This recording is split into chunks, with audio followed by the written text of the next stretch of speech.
স্বরচিত ভুল পথ।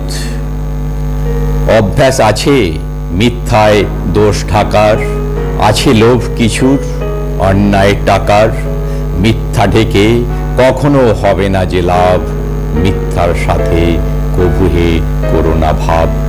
বল মিথ্যা যদি কারো হয় উপকার, যা নয় ক্ষতিকারক করে না অপকার। সত্যের দিশারি পৌঁছাবে অনেক দূর, মিথ্যায় অকালে বাজবে যবনিকার সুর। মিথ্যারে পারবে না রাখতে ঢেকে, বলো এখনো মিথ্যা বলছো কে কে। কতক্ষণ রাখবে আড়ালে তপনে, কালো মেঘ যে দূর হবেই কালাতি ক্ষণে। যদি নেপথ্যে জ্বলে সত্যের আগুন, ধূম্র কি থাকে ঢাকা চিরদিন শান শুন। সত্যের মার্গ সত্যের পাহাড়েই চড়াবে, জলের স্বভাব নিচের দিকেই গড়াবে। জীবনী শক্তি তো জীবনকেই নড়াবে।